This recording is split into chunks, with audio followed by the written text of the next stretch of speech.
প্রিয় ভাইরা মা বোনেরা, ফজরের 2 রাকাত সুন্নত নামাজ আদায় করার পরে নবীজির শেখানো ছোট্ট দোয়াটি শুধুমাত্র 100বার পাঠ করুন।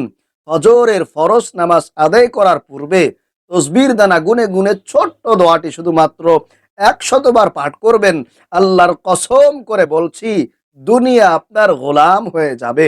টাকা পয়সা ধন দৌলত যা চাইবেন আল্লাহ রাব্বুল আলামিন আপনাকে তাই দিয়ে খুশি করে দিবেন। আল্লাহু আকবার। আল্লাহ রাব্বুল আলামিন পবিত্র কোরআন আল কারীমের মধ্যে খুবই চমৎকার ভাবে বলেছেন। আল্লাহ তাআলা বলেন, ওয়ালিল্লাহি খাযাইনুস সামাওয়াতি ওয়াল আরদ। আসমান এবং জমিনের ধনভাণ্ডারের চাবি আল্লাহর কাছে আছে। আপনি আমলটি করে আল্লাহর কাছে যা চাইবেন আল্লাহ রাব্বুল আলামিন আপনাকে তাই দিয়া দিবেন। সুবহানাল্লাহ। এজন্য প্রিয় ভাইরা মা বোনেরা, আমি আপনাদেরকে অনুরোধ করে বলছি, যেহেতু রজব মাস চলতেছে, সম্মানিত মাস চলতেছে, আর এই রজব মাসটা হলো আল্লাহ তাআলার মাস।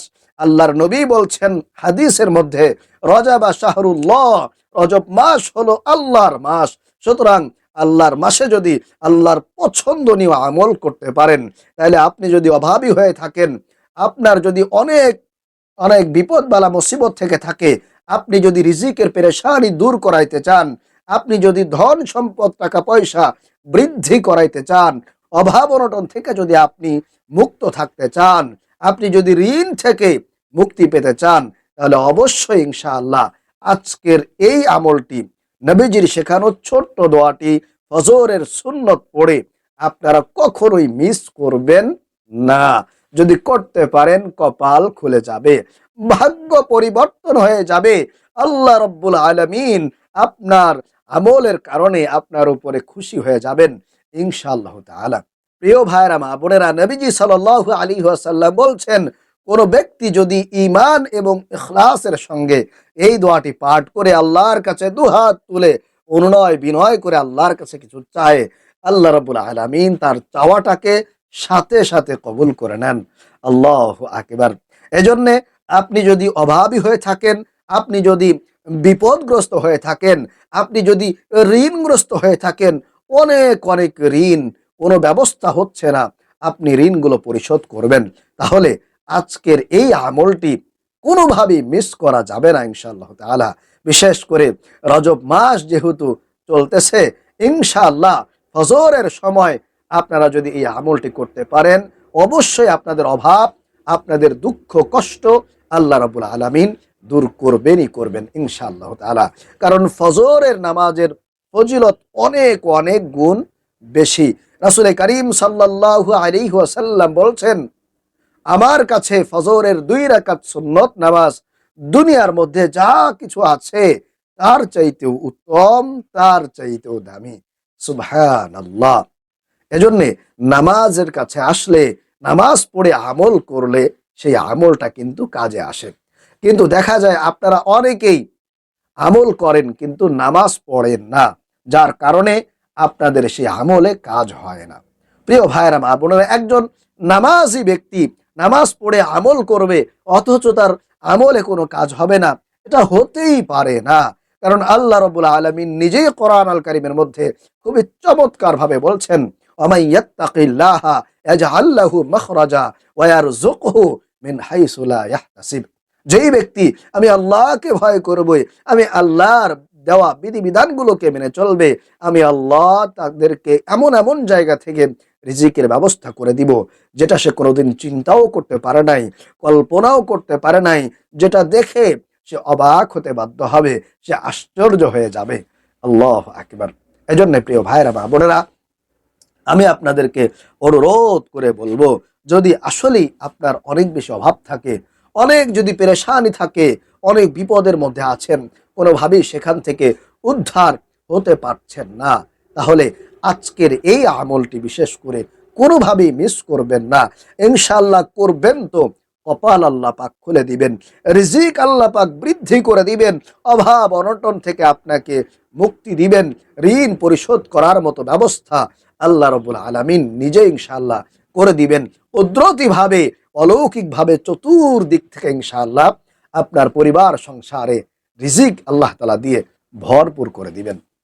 তাহলে প্রিয় ভাইয়েরা, মা বোনেরা, আসুন আমি আপনাদেরকে আমলের নিয়মটি বলে দেই এবং সেই গুরুত্বপূর্ণ ফজিলতপূর্ণ দোয়াটি আপনাদেরকে শিখিয়ে দেই। প্রিয় ভাইয়েরা, মা বোনেরা, এই আমলটি করতে হবে অবশ্যই ফজরের সুন্নত পড়ে।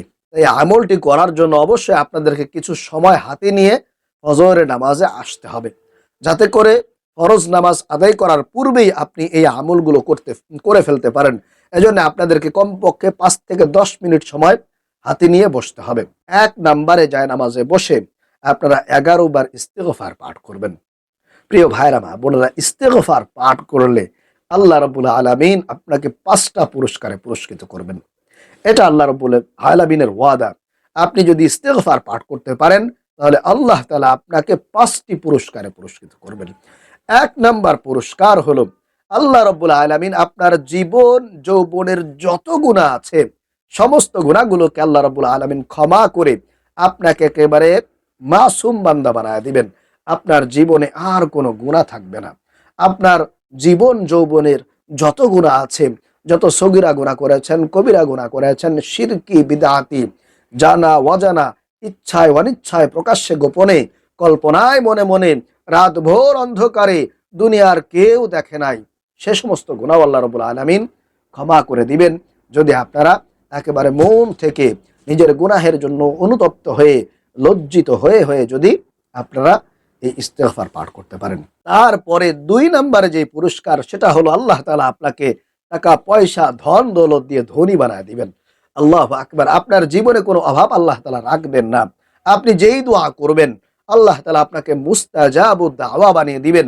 যদি আপনারা বেশি বেশি সব সময় আপনার জবানে ইস্তেগফার জারি রাখতে পারেন তাহলে আল্লাহ তাআলা আপনাকে গায়েব থেকে রিজিকের ব্যবস্থা করে দিবেন।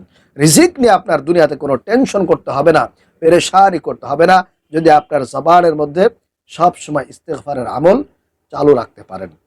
2 নাম্বার, আপনার টাকা পয়সা ধন দৌলত আল্লাহ তাআলা আপনাকে দিয়ে দিবেন। 3 নাম্বার যে পুরস্কার, সেটা হলো আল্লাহ রাব্বুল আলামিন আপনাকে নেককার সালেহ উত্তম সন্তান দান করবেন, যেই সন্তান আপনার দুনিয়াতেও কাজে আসবে এবং মৃত্যুর পরেও যেই সন্তানের কারণে, যেই সন্তানের ওসিলা করে আপনি নাজাত পেয়ে যাবেন। এরকম নেককার সালেহ উত্তম সন্তান আল্লাহ তাআলা আপনাকে দান করবেন ইস্তেগফার পাঠ করার কারণে। 4 নাম্বার যে পুরস্কার, সেটা হলো আল্লাহ তাআলা আপনাকে মৃত্যুর পরে বিনা হিসেবে জান্নাত দান করবেন। মৃত্যুর পরে আপনার কোনো হিসাব লাগবে না, বিনা হিসাবে আপনি ডাইরেক্ট জান্নাতে চলে যেতে পারবেন। আল্লাহ তাআলা খুশি হয়ে আপনাকে জান্নাত দান করবেন। 5 নাম্বার এবং সর্বশেষ যে পুরস্কার, সেটা হলো জান্নাতে যাওয়ার পরে আল্লাহ রাব্বুল আলামিন আপনাকে জান্নাতের নহর থেকে শরবত পান করাবেন। আল্লাহু আকবার, সুবহানাল্লাহ। প্রিয় ভাইরা, মা বোনেরা, এর থেকে আমাদের আর কি লাগবে বলেন? আপনি জান্নাতে যাবেন, মৃত্যুর পরে বিনা হিসেবে যদি জান্নাত পেয়ে যান এবং জান্নাত থেকে যদি আপনি শরবত পান করতে পারেন তাহলে আমাদের আর কি প্রয়োজন বলেন? এজন্য অবশ্যই আমাদেরকে মন থেকে নিজের গুনাহের কথা স্মরণ করে লজ্জিত হয়ে আল্লাহর কাছে ওয়াদাবদ্ধ হয়ে যে আল্লাহ, জীবনে যত গুনাহ করেছি, আল্লাহ ভুল করেছি, আল্লাহ অন্যায় করেছি, মেহেরবানি করে তোমার মাস যেহেতু চলতেছে, রজব মাস, সম্মানিত মাস, বরকতি মাস, এই মাসের ওসিলা করে আল্লাহ তুমি আমাকে ক্ষমা করে দাও। এরকমটা চিন্তা করে আপনারা ইস্তেগফার পাঠ করবেন। আস্তাগফিরুল্লাহ ওয়া আতুবু ইলাইহি, আস্তাগফিরুল্লাহ ওয়া আতুবু ইলাইহি, আস্তাগফিরুল্লাহ ওয়া আতুবু ইলাইহি। এই ছোট্ট ইস্তেগফারটি 11 বার পাঠ করবেন। এরপরে 2 নম্বরে আপনারা একেবারে ছোট্ট দুরূদ শরীফ পাঠ করবেন এইভাবে, সাল্লাল্লাহু আলাইহি ওয়াসাল্লাম, সাল্লাল্লাহু আলাইহি ওয়াসাল্লাম, সাল্লাল্লাহু আলাইহি ওয়াসাল্লাম। এইভাবে করে মহব্বত নিয়ে, আল্লাহর নবীর প্রেম ভালোবাসা নিয়ে পড়বেন। এরপরে সর্বশেষ যে স্পেশাল দোয়াটি, রাসূল করিম সাল্লাল্লাহু আলাইহি ওয়াসাল্লাম যেই দোয়াটি আমাদেরকে শিখিয়ে গিয়েছেন, খুবই গুরুত্বপূর্ণ, খুবই ফজিলতপূর্ণ এই দোয়াটি আপনারা 100 বার পাঠ করবেন, টানা 100 বার পাঠ করবেন। সেই দোয়াটি হলো সুবহানাল্লাহি ওয়া বিহামদিহি, সুবহানাল্লাহিল আযীম ওয়া বিহামদিহি, আস্তাগফিরুল্লাহ ওয়া আতুবু ইলাইহি, সুবহানাল্লাহি ওয়া বিহামদিহি, সুবহানাল্লাহিল আযীম ওয়া বিহামদিহি আস্তাগফিরুল্লাহ ওয়া আতুবু ইলাইহি। সুবহানাল্লাহি ওয়া বিহামদিহি সুবহানাল্লাহিল আযীম ওয়া বিহামদিহি আস্তাগফিরুল্লাহ ওয়া আতুবু ইলাইহি। এই দোয়াটি, এই তাসবিহটি আপনারা 100 বার পাঠ করবেন। এরপরে সর্বশেষ আবারও 3 বার দুরূদ শরীফ পাঠ করবেন সাল্লাল্লাহু আলাইহি ওয়াসাল্লাম, সাল্লাল্লাহু আলাইহি ওয়াসাল্লাম। এরপরে সর্বশেষ দুহাত তুলে সংক্ষিপ্ত আকারে একেবারে ছোট করে আপনারা আল্লাহর কাছে অনুতপ্ত হয়ে, লজ্জিত হয়ে, একেবারে চোখের পানি ছেড়ে দিয়ে আল্লাহর কাছে দুহাত তুলে মুনাজাত করবেন, দোয়া করবেন। তাহলে দেখবেন যে আল্লাহ রাব্বুল আলামিন অবশ্যই, আপনি যদি একেবারে মন থেকে আল্লাহকে ডাক দিয়ে আল্লাহকে ডাক দিয়ে যদি বলতে পারেন যে আল্লাহ, অনেক বেশি অভাবের মধ্যে আছি, অনেক বেশি কষ্টের মধ্যে আছি, আল্লাহ নিতে পারতেছি না, আল্লাহ সহ্য করতে পারতেছি না, মেহেরবানি করে তুমি আমার অভাব দূর করে দাও, আল্লাহ তুমি আমার মনের আশা কবুল করে নাও, আল্লাহ অনেক অনেক ঋণগ্রস্ত হয়ে পড়েছি, আল্লাহ বিভিন্ন মানুষ এসে বিভিন্ন রকমের কটু কথা শোনাচ্ছে, কষ্ট লাগে, আয় আল্লাহ কি করব, মেহেরবানি করে আল্লাহ তুমি আমার অভাব দূর করে দাও, আমাকে গায়েবী ভাবে রিজিক দান করো, আল্লাহ আমার পেরেশানি থেকে আমাকে মুক্তি দান করো। এইভাবে করে একেবারে দিল থেকে যে কথাগুলো আসে সেভাবে মন থেকে আপনারা আল্লাহকে ডেকে ডেকে ইনশাআল্লাহ দোয়া করবেন। অবশ্যই আল্লাহ রাব্বুল আলামিন আপনার দোয়া, আপনার মোনাজাত অবশ্যই সাথে সাথে কবুল করে নেবেন, যদি যেভাবে বলে দিয়েছি সেভাবে যদি মোনাজাত করতে পারেন। আল্লাহ রাব্বুল আলামিন আমাদেরকে এই বিশেষ মাসে বিশেষ আমলটি করে আল্লাহর কাছ থেকে সকল প্রকার অভাব অনটন দূর করার তৌফিক দান করুন। আমিন।